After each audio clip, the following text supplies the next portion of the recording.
This American Monster. A Monster of the Week actual play from This American Dice.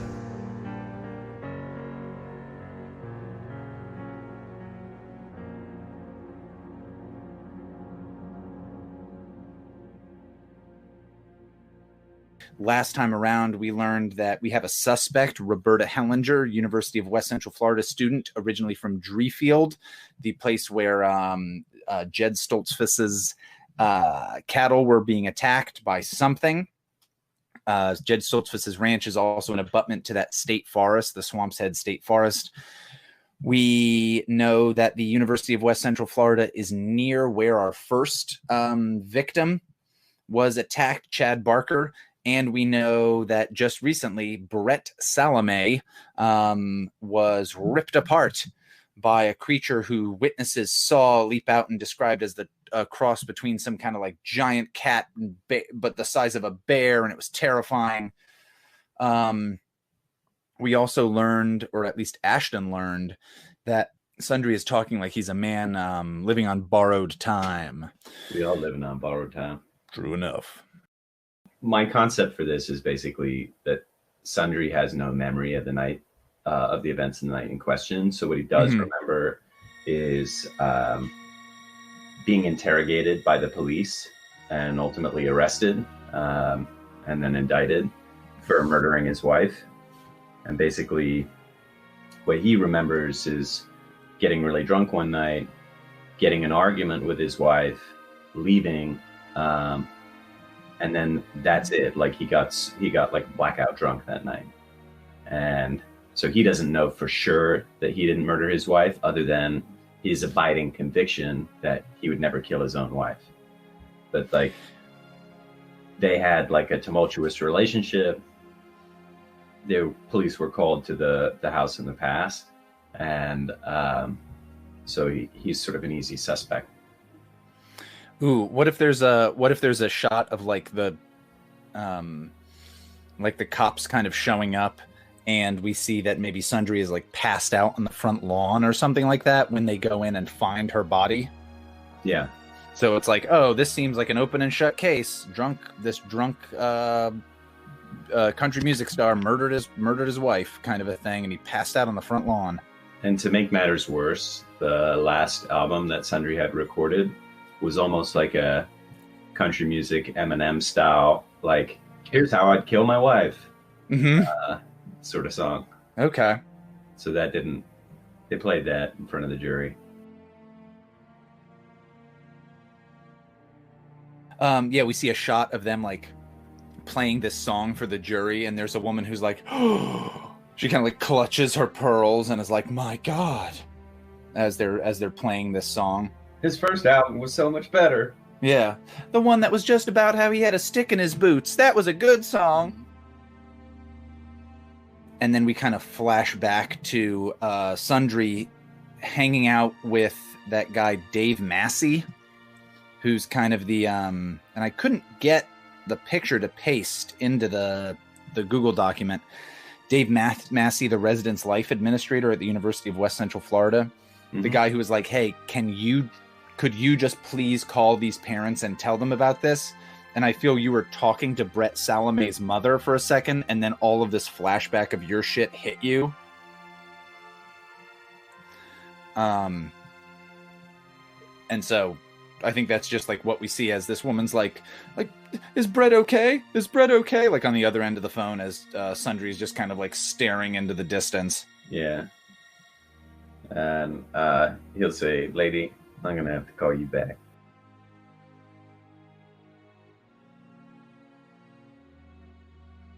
But maybe that intro, like it's Ashton like finally looking up Sundry Charm's history, like on Wikipedia or something. He's like, what? He murdered his wife. Oh my God, he's a murderer? Like he's just now realizing it. Triple platinum. And he treats me like family? Ugh. Yeah, so maybe he just recently figured that out, as the audience did.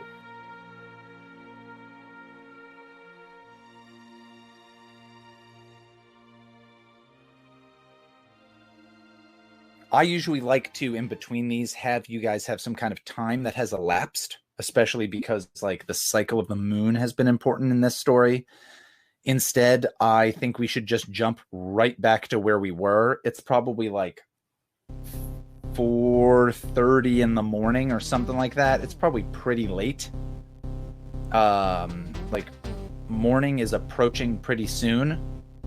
You guys have learned a suspect's name. You guys have learned some of the powers of this creature. You guys have learned theoretically where this creature is. So it's still dark out. The moon's still out, but the night will end soon. So if you guys are like, we're gonna do something else, it's like, okay, well, the night is over then. Like, you can't do, if you're going to go to try to find this creature, you have to go now, period. Mr. Welker's down for that. He'll turn to the rest of the team and say, well, men, the trail's still warm. Who's with me? I can't get any worse. I mean, yeah. You're sure as hell right. It can't get any worse. I've got hives and rashes all over my body, and my dermatitis seems to be back. Welker will say, well, my dinner's already cold, and my wife's already gone to bed, so I've got nothing left. I've got no reason to hurry back. Let's do this thing. Sundry would say, my wife's cold too. All right. I'll pat him once on the shoulder and say, yeah, let's do some good, Sundry. Oh, so that is that's an important thing. You guys do know that he was theoretically convicted of murdering his wife. Now, he may have told you, I did not do that. I was wrongfully convicted of that. But this is like, all right, we're hanging out with OJ. Maybe not to that degree, but we're hanging out with OJ, and we're Country OJ. Yeah, Country OJ. All right. Anyway, all right. So you guys are heading to the city park, the Caniola City Park. Mm-hmm. All right. Here's my big question for you beforehand. Do you tell the police that you're going there, or do you just go? I think we should just go, because as much as I like to collaborate with the police, I know that LoreCorp would prefer it if we captured whatever it is, if it's supernatural. Okay. Because in the last game, I had brought up a thing where Detective Winters was like, oh, I'll send more cars there. Yeah, but right. I was editing that episode just recently, and I was like, honestly, I should cut this out because it was after Sundry's reveal and his like revealing conversation with Ashton. So I think it would make more sense if just there's more cops in the area. They can get there any moment, especially if it's bad for you guys. But but maybe they're not going there directly. And if you don't tell them it went that away, maybe they don't know, or they're slower on the uptake than they should be. LoreCorp is unfettered by the red tape of law. You'd probably just arrest one of us anyway. Just leave him out of this. Yeah. All right. One of us. Yeah.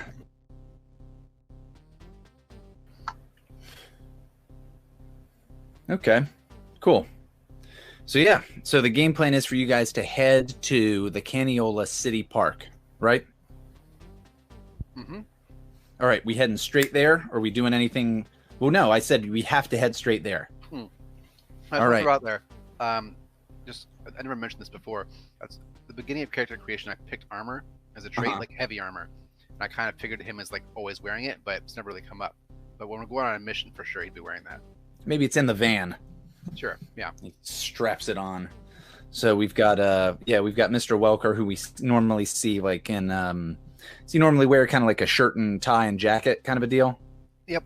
Suit. So now maybe he's ditched the jacket, ditched the tie, and he's got like a this is military casual work. Yeah, is it by heavy armor, is it like a kind of flak jacket kind of a thing, or is it like I'm dressed like a riot cop?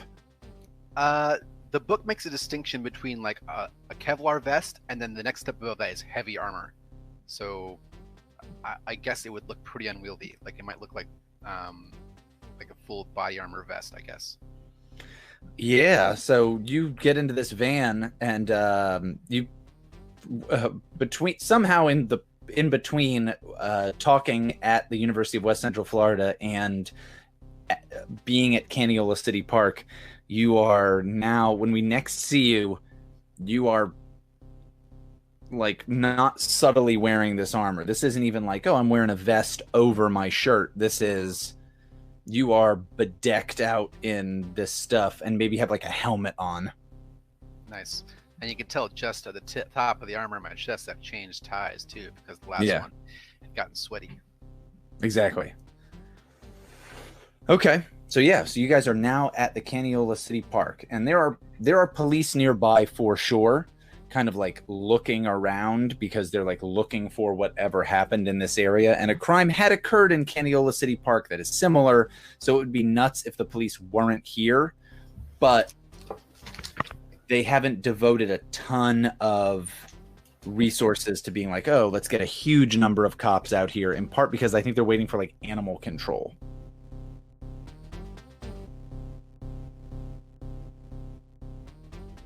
So that's the deal. So you guys arrive, you're at Caniola City Park. Again, it's a pretty big city park. It's at least, I know I gave a number earlier, but let's say 15, 20 acres of space. And an acre, again, is about a football field, including the end zones. And it's a lot of, there's some areas that are kind of ornamental gardens, some areas that are just big open grassy fields, and other areas that are kind of like scrub palms and live oaks, like very like, this is a natural Florida forest kind of a thing. Nice. Well, Welker's preferred plan would be, as soon as we get there, to ask Mr. Blade like to continue his savant investigation and sort of lead us in the right direction. Well, we saw where it ran towards. We better get going that direction. All right. Well, you guys are already there. You're already at the Caniola City Park. And So, Mr. Mr. Welker, Blade, given your please, we could use your expertise. Where do you think that the specimen of this type would hole up in a place like this? Should we split up? Should we stay together? You never split up. Wise. Like you haven't even seen any movies. I'm going to investigate. Do an investigate roll. could you instead, I think at this point, this might be read a bad situation more than investigate a mystery. I'm going to read a bad situation. Right? Hold on. DJ, what do you think about that? You think that makes more sense with how those rules are written? Who knows? What are the questions? Do the questions seem more aligned to what you're, Austin, trying to get us to what's my best way in? What's my reveal? best way out? Are there any dangers we haven't noticed? What's the It seems more like read a bad situation is like, this is immediate shit I got to deal with, as opposed to like, who did kill? What exactly happened during the Tate LaBianca murders? Like, you're not trying to figure stuff out like kind of generally or academically. You are absolutely dealing with the here and now. Is there a gremlin on the other side of this door? So Alex, same deal. Go ahead and roll plus sharp. Okay, I got a 12. Got a 12. That's pretty good. All right, so you get to ask 3 of those questions. But what's my best way in? And when I say in, I mean, what's my best way into this animal? Go. Okay. All right. I really thought you were going to say something else. Okay. So what's your best way in? Panthers, at least looking around, if you had to guess based on what you've read about panthers, they mostly live in kind of like more scrub palm kind of stuff, like the area that's more supposed to be like natural Florida plant life would more likely be where this thing is. So you're like scrubs. I think all right. Palmettos. Yeah. Yep, Hogs. exactly. Okay. So what's my best way? No. Are there any dangers we haven't noticed? How about that? Are there any dangers you haven't noticed? Yeah. I think when you get there, you realize pretty quickly that like you hear something kind of from behind you, and there's a person who's followed you here, and that person is attempting to kind of they maybe were on a was it like a scooter, like a Vespa kind of style scooter, and they got off of that scooter when you got like a minute or two after you guys parked the van, and that person has gotten off and they are making kind of an effort to look super inconspicuous, and they're just kind of on their phone and just pretending to maybe talk on their phone, and it's a guy who is probably around Ashton's age. Okay. What's most vulnerable to me? What is most vulnerable? That is a tough one. What is most vulnerable to you? I'm going to answer this in a way that might not be the kind of way exactly this was meant to be answered. Theoretically, this is something that transforms. If you just wait till day, then theoretically this creature will have transformed back into a regular person, and will just be a regular person. But then it could be any person. That's true. And then we won't get to roll attack rolls. I mean, maybe you could, but Kick some ass. Oh yeah, you could still roll kick some ass. But then, will it be wearing clothes? I don't know. So guys, here's the thing, guys. We've got some company. Those people over there, they clearly are trying to act like nothing's up, but I saw them following us on the way here. So maybe Sundry wants to go have a chat with them and see what their deal is, but they know what's going on. And second, this Were Panther, it's somewhere in the scrub bush. So we can either go there together. I don't suggest we split up, but we could go there together because this thing could overpower us individually, and look for it now at nighttime, or we could wait until the sun rises and see who comes out from the scrubs. Mr. Welker will say, "Thank you, Mr. Blade." He'll say, "I don't think we have time to do both things here. Whoever is over there, we can either talk to them or we can head off into the brush now, because by my estimation, you look at this watch, like we've only got maybe another half hour before it's light out." Well, you didn't hire me to talk to college students. Let's round up this Panther. So we've got a job to do. Let's say we do it. all right. Sundry will cock his shotgun. Okay, so you guys have like guns and all that kind of stuff. Guns and nunchucks and Herbert's he's got his blade that he's got his butterfly knife. yeah, and he's painted it black. It's like, this is my dark blade. I have a Okay. grenade launcher. I hope everyone's morally okay with that. Yeah. Yeah. Okay, so I think this will be one of the fun things of how do you guys do this without this going terribly wrong? All right. Well, I do have something to add. Go for it. As they were discussing this, as soon as Darkblade said that the danger might be in the scrub brush, Here it is. Ashton has already left. He's already gone into this dangerous situation. He's like, all right, I can't let them get hurt. I have to do this myself. Okay, absolutely. So Ashton goes into this brush, and so there's a lot of scrub. Yeah. Good. To be clear, I'm using the "don't worry, I'll check it out" thing. The thing Yes. that tells me to go do this as much as possible. Yes, absolutely. So you jumped the gun and you headed in there as soon as you heard that this is where this thing likely is. And there's a bunch of live oaks, those big oak trees that we see all over the place in Florida. They're the ones, one of the big things you can tell is they kind of like, they usually go up about 8 to 16 feet in the air, and then they spread out almost like a big hand. They're the kind of trees that you'll see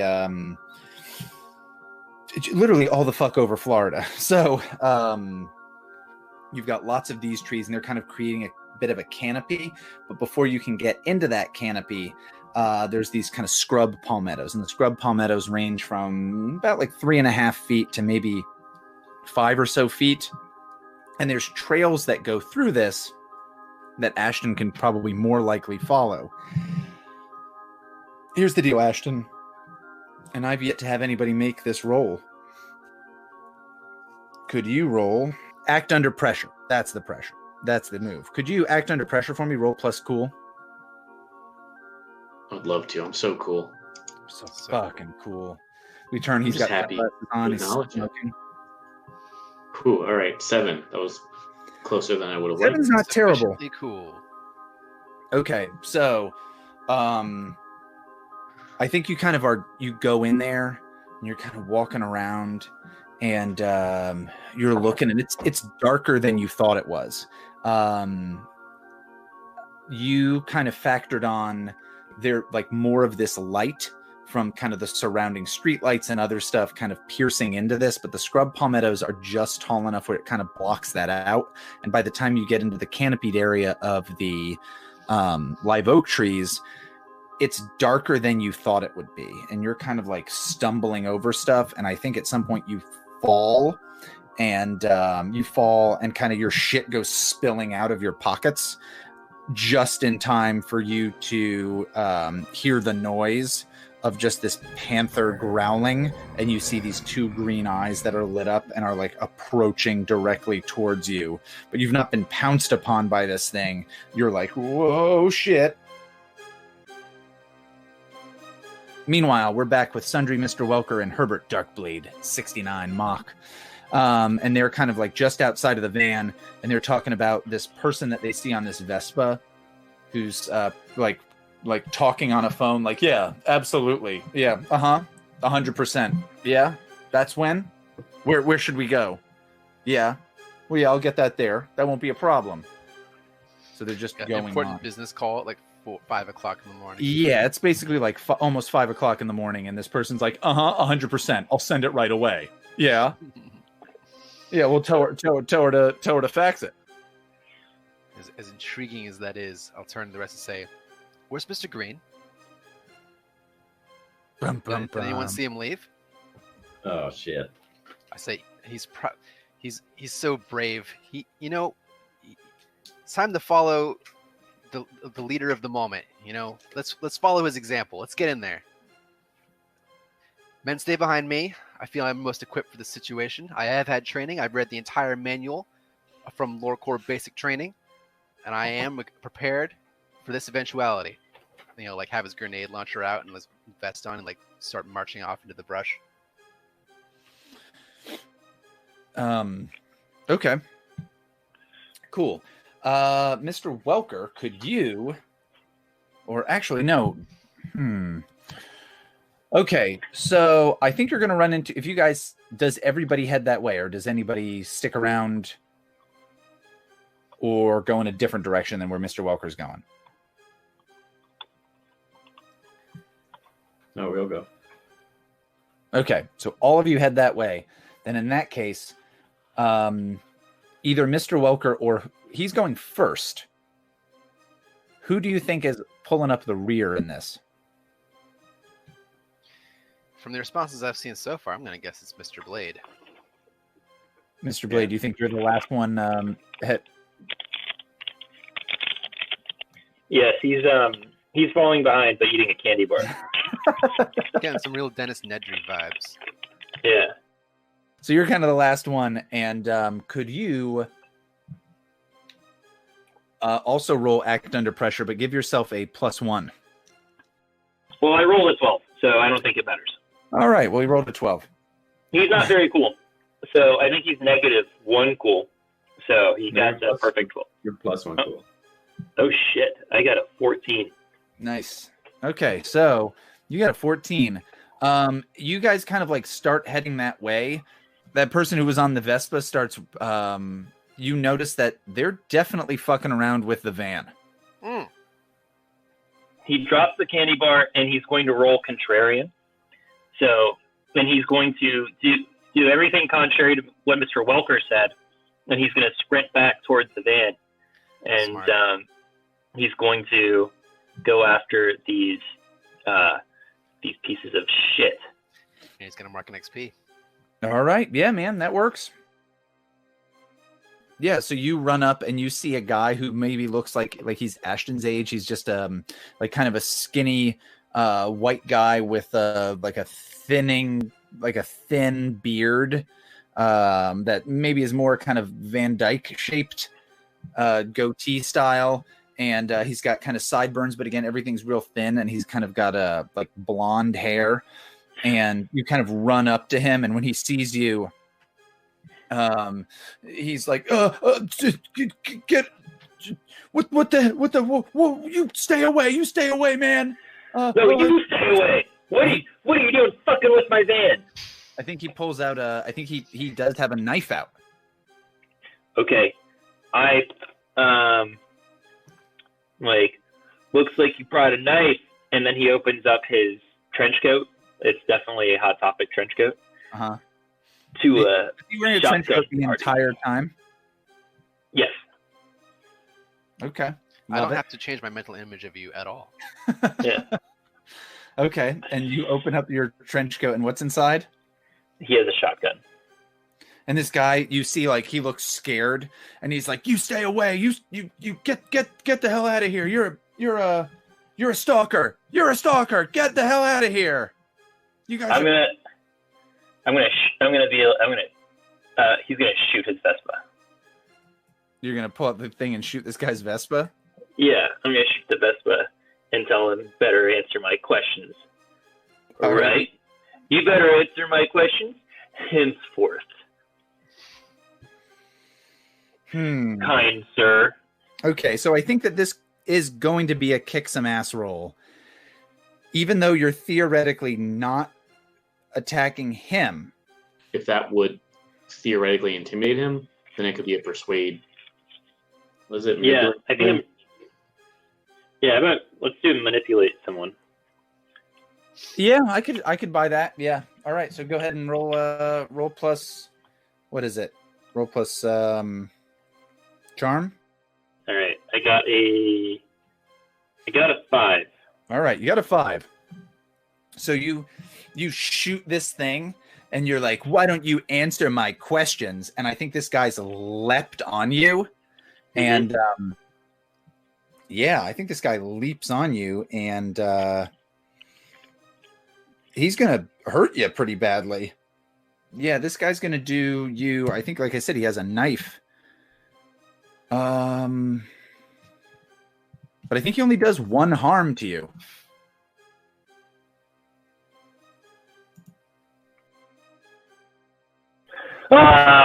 Darkblade screams. Yeah, and this guy's like, "You leave her alone. I know you perverts are after her. You guys are gross. I don't know what your deal is, but you guys are sick." And he's like attacking you, and so you're grappling with this guy, and he's like kind of got you on the ground, and I think he's knocked the shotgun away from you.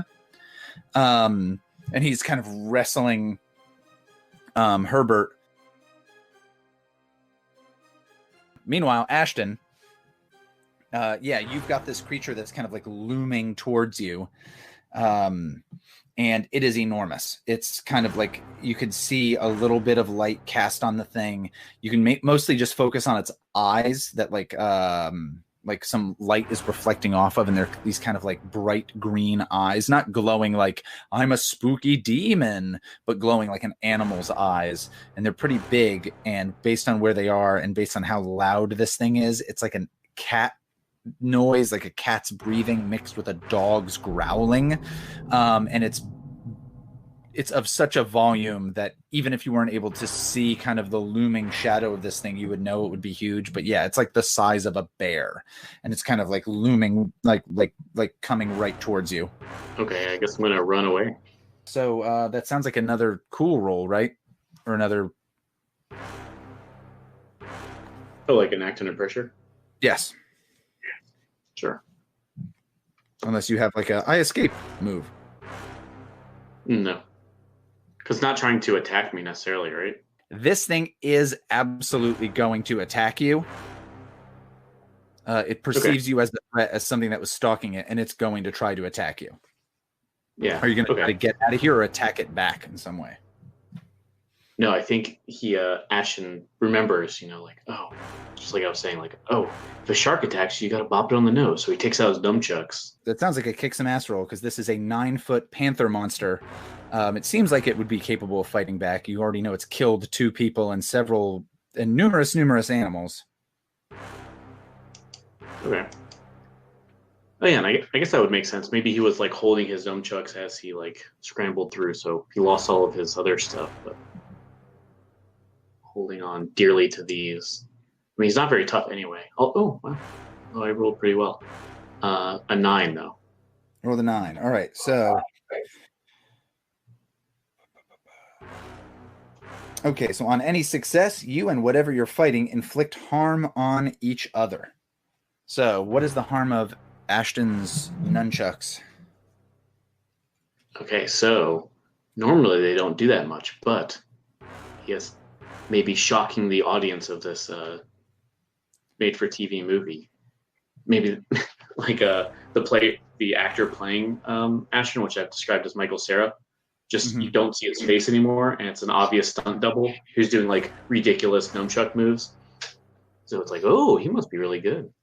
Okay. But when we watch this a decade later, it's like, oh, that was obviously just a stunt double. That's not very Gotcha. But yeah, so he does a little bit better. So it's an actual 3 harm, and that's specifically because I took this ancient fighting arts move. So I just get a +1 when I'm using an ancient weapon. Okay. You similarly take 3 harm as this thing slashes at you. Not cool, dude. Did Herbert shoot that shotgun or not? Yeah, you definitely hear a shot go off and Herbert yelling and screaming. Okay, well then I think it'd be his instinct to go help someone who's definitely in danger. Okay, that makes perfect sense. And I think I'd say that Charms I think it wouldn't even need to be spoken really that Charms would want to go after Ashton. That's perfect. Yeah. Okay. Well, yeah. So then let's hop back to Mr. Welker.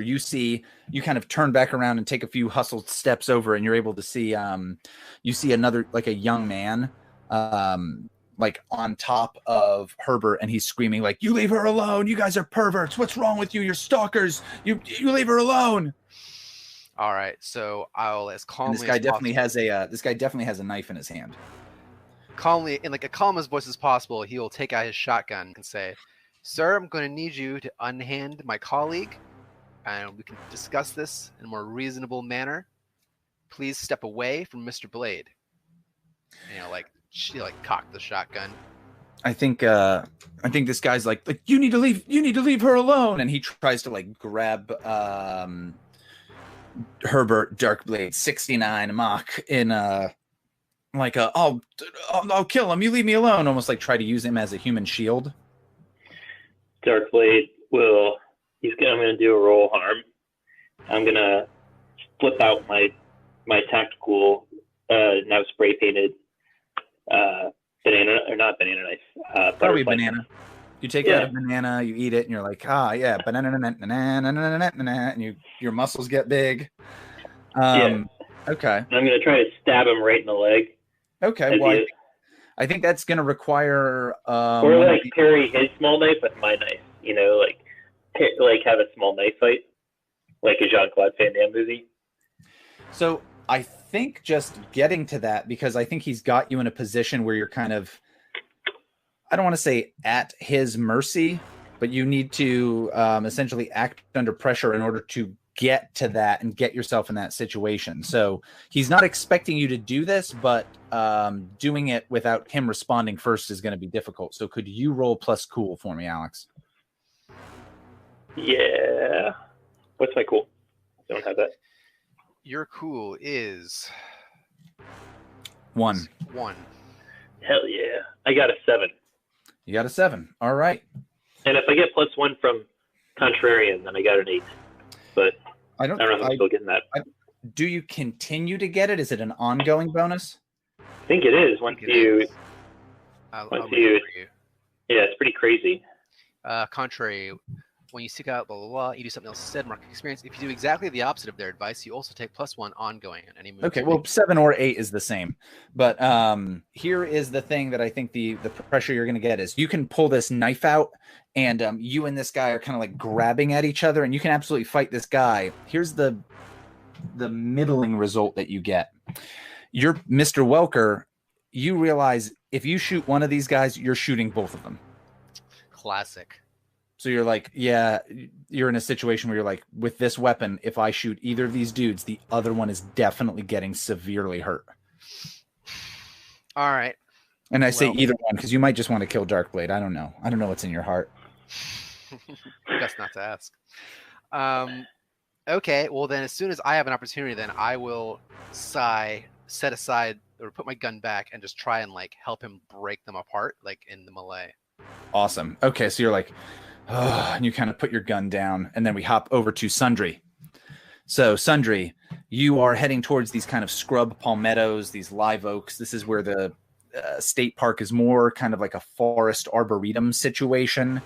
And pretty quickly when you get over there, you can see that Ashton is flung up against a tree. His shirt is like all like torn up, and he's got like these big gouges on his chest, or these cuts on his chest. He's holding these nunchucks like Michelangelo from the Ninja Turtles. And you see this creature kind of for the first time. It's still dark, but I think where you're standing, you have kind of a better view of this. And it's kind of looming over him. It's about the size of a bear. It is like feline shaped, kind of a sandy color. You're like, yeah, that's a werepanther, baby. All right. He'll yell at the panther, say, "Get away from my boy, werepanther!" It's just an expression. Yeah. He'll rush it and try to shoot it. Okay. It seems like you're trying to protect Ashton. Yeah. Okay. So if someone is about to suffer harm and you can somehow prevent it, then you can try to protect them. When you prevent harm to another character, roll plus tough. So go ahead and roll plus tough. Also, whenever anyone ever tries or uses that move to protect me, they get an experience point. Hey, there you go. You're quite the total of 9. Total of 9. All right, cool. So you get a 9 on any success. You protect them, okay, but you'll suffer some or all of the harm they were going to get. I'll take it all. Ashton, did you want to try to help him to push that 9 up to a 10? Sure. Go for it. A 7, so close. A 7. All right, so that pushes it up to +1. All right, Leigh. So you get the option of suffering little harm. All impending danger is now focused on you. You inflict harm on the enemy, or you hold the enemy back. And I take one of those? Yes, you take one thing since you got now a 10 plus. I think I'll hold the enemy back. Okay, you hold it back. So we see you kind of jump in, and its claws like swipe at you, and you take 3 harm instead of Ashton. But you're able to kind of like entirely focus its attention and in fact put yourself between it and Ashton. And there's maybe like a huge one of these oak trees, and this thing is kind of pinned between you and this oak tree. So like if this thing is going to get out of here, it's got to go through you basically to get out. Perfect. Awesome. Cool. Let's hop back to Mr. Welker and Herbert. Okay, great. I've got a move I'd like to do in this situation. Fire grenade launcher. Yeah. Yeah. I step into the grenade's firing radius, and I had to pull the trigger. Yeah. See ya, dickheads, later.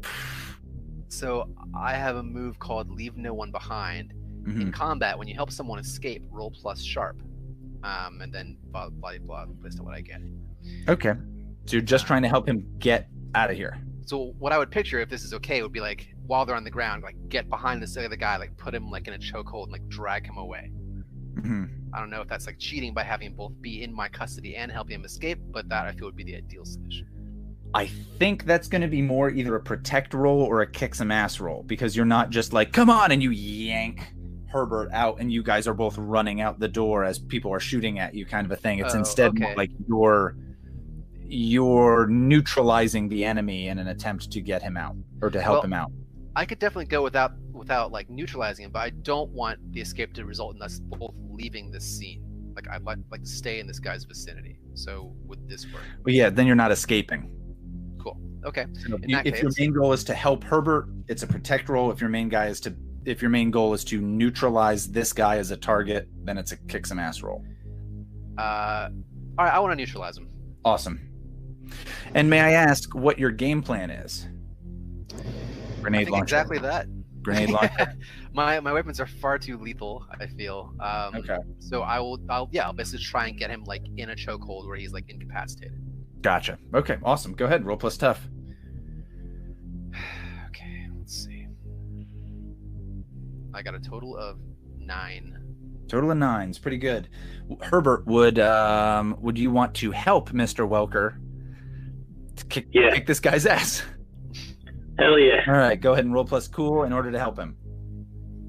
Remember, when you help somebody, you do open yourself up to some danger. Herbert's middle name is Snake Eyes. Herbert, Snake Eyes, Darkblade, 69, Kmoch. Or is it Herbert, Darkblade, Snake Eyes, 69, Kmoch? Mm-hmm. Okay. Dark 69 Eyes, So Blade. did you actually roll Snake Eyes? Yeah. Oh, shit. You get Snake Eyes? Okay. All right. Oh, yeah. So I think what happens is... I think you just suffer. I think this is pretty easy. Like, Carl, as you grab this guy, he's like flailing around with this knife, and he definitely does do another point of damage to Herbert, or another harm to Herbert. And you guys are going to trade blows with one another, Carl. Mr. Welker and this assailant. Okay. All right, I'm not sure how that works. So I was using my fists, essentially. Yeah, you're trying to do that. Actually, he's would only do 1 harm, so that wouldn't get through your armor at all. Okay. But this guy's kind of making a big scene. I think that's more the threat here, is this guy's like kind of making a big scene, and you guys had planned to more surgically go into this, and this dude's making a ruckus. I think you look up and you see a lot of people have like turned on lights and to like be like, what's going on outside, Jeremy? Jeremy, look out there. There's a lot of ruckus. I assume this would be a separate role, but I would like to like sort of try and talk him down and be like, if you could just talk to me and like next to this van, we can decide if we're really on opposite sides. All right. Well, Leigh just popped out. But I think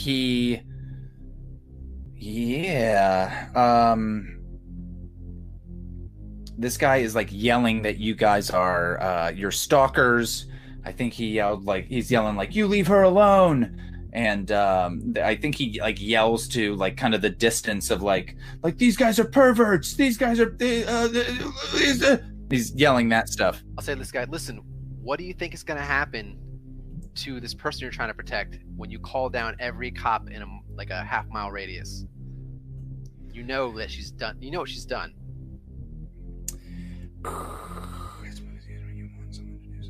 So are you trying to maybe manipulate this guy or read a bad situation to find out what his deal is? Oh, I feel like listening to his words, it seems pretty obvious what his deal is.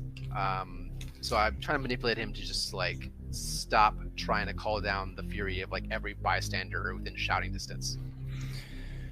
Sure. Okay. So you're trying to get him to stop doing that. So yeah, go ahead and roll manipulate someone. All right. That's plus charm. All right. I got a 10. Pretty good. If you get a 10 plus, then they'll do it for the reason you gave them.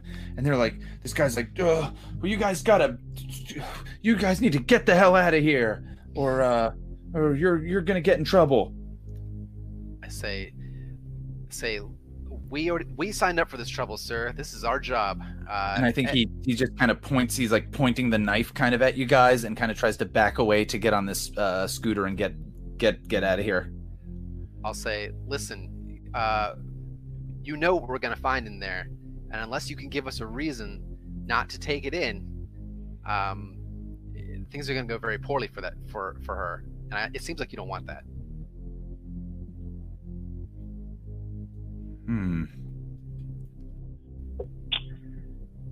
Yeah, don't die just for your kitty poontang, buddy. He'll be like, and I think this guy says like, it's not like it.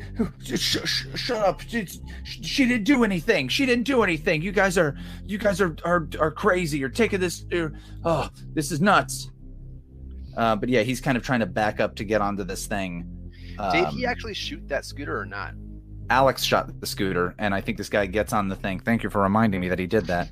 Alex shot the scooter. I'm sorry, Herbert Darkblade 69 shot the scooter, and yeah, he gets on this thing, and it is It explodes. Yeah, it explodes. His head lands in your lap. No, it's he gets on this thing, and it's like puttering where it's not really working properly, and this guy kind of gets off and is like she's innocent, and he kind of is looking around for like, what the fuck do I do? How do and then he runs away.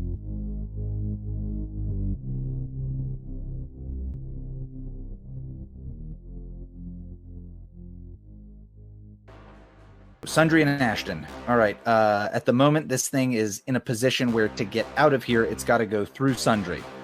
Unfortunately, this thing, which is a cornered animal, to get out of here has to go through Sundry, which is pretty bad when you think about it. This thing, it absolutely kind of like rears up and it kind of stands on its hind legs, and you see how tall it is. And when it stands up all the way to its full height, it's like 8 or 9 feet tall at least. And it's pretty like big, and it's this kind of like feline shape. And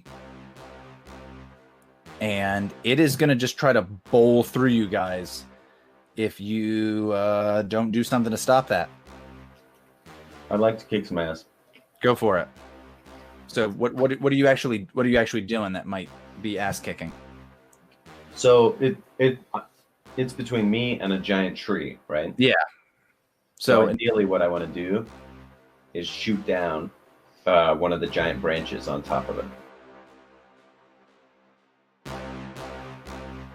That sounds pretty cool. Go for it. Okay, so I rolled an 11 plus 1 is a 12. It's pretty good either way. So yeah, so on kick some ass, I can choose between gaining a continual advantage or giving an advantage, inflicting terrible harm, suffering less harm, or forcing them where I want them.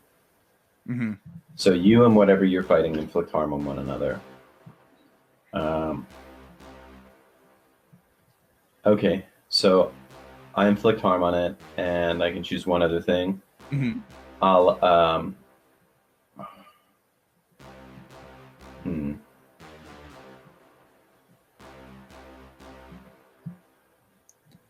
Yeah, I'll inflict terrible harm.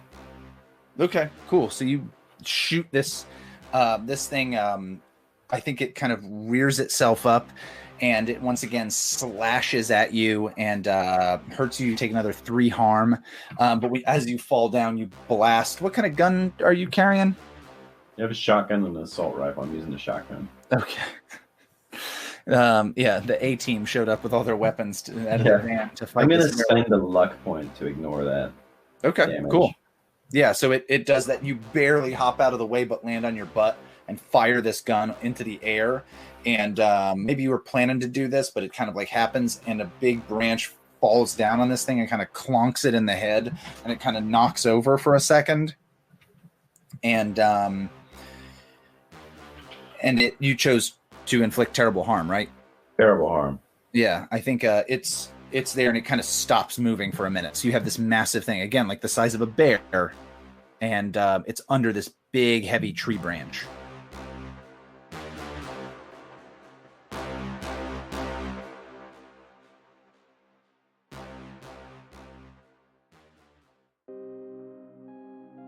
Hey, Austin. Hey, what's up?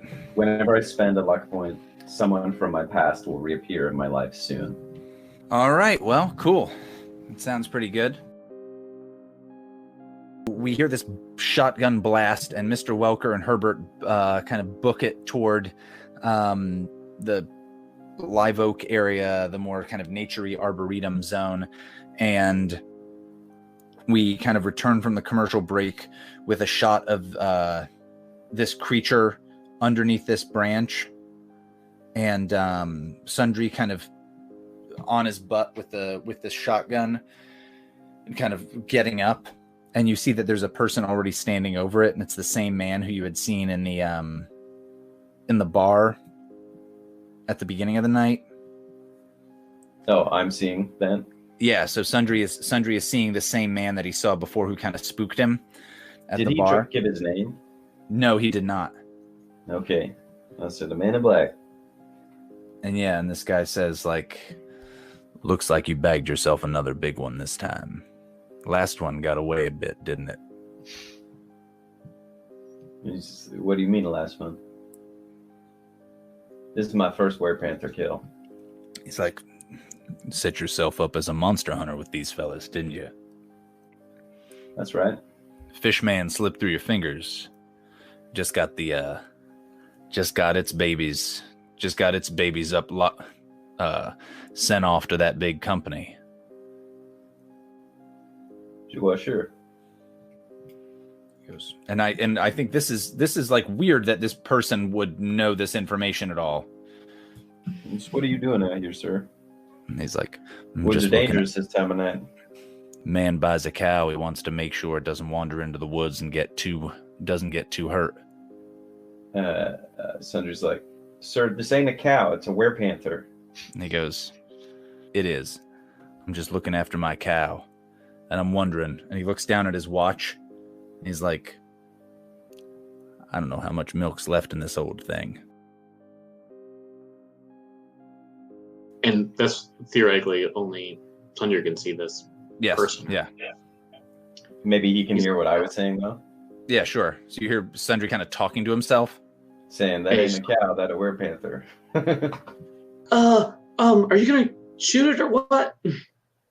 You hear that, and you kind of look back at Ashton, and he's like, what are you doing? He's kind of giving you that number, and this man in black just says, now I already paid for it, so I don't expect you to thank me. But make sure you're pretty enough when the time comes. He takes his watch off and he tosses it to you. Sundry go to catch it and look at it. Yeah, so you kind of catch it and look at it, and Ashton, you say again, are you gonna shoot that? And Sundry, you kind of snap out of it to that, and yeah, you have this watch in your hands, or maybe it's in your lap. Either one. You can tell me. Maybe he's got it in one of his hands, and he'll just sort of like shake his head like he's seen a ghost and look at Ashton and say, "What did you say?" I think I maybe. Panther, are you gonna shoot it or what? I think I maybe lost more blood than I thought I did.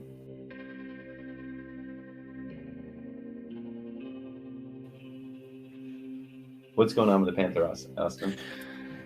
Okay, so at this point, you guys kind of look back, and I think you hear like rustling in the woods, and this is when Mr. Welker and Herbert Darkblade 69 show up, and and they like, you kind of like look off in that direction, and you hear this growl noise, and this thing kind of shakes itself up.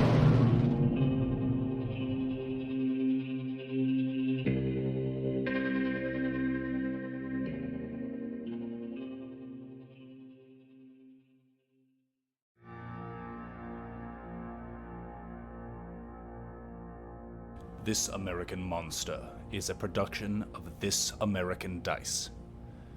This American Monster uses the Monster of the Week system, a game published by Evil Hat Productions and by Michael Sands. Sundry Charms is Leigh. Chase Welker is Carl. Darkblade 69 is Alex. Ashton Greene is David. And your Game Master is Austin Smith.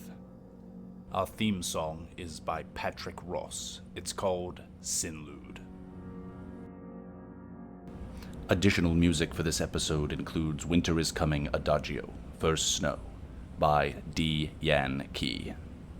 What was that? Did you call me a loser? Yeah, exactly. In the shape of an L on your forehead, fool. All right, I'm gonna flush out whatever's in the brush with as many grenades as I have on my person. Yeah. All right. So Ashton goes into the brush. Mr. Welker fires several grenades into the brush. Sundry's like, no, my boy. Yeah. We cut to a shot of the werepanther just licking the pink slime that was Ashton off of the tree. No. All right.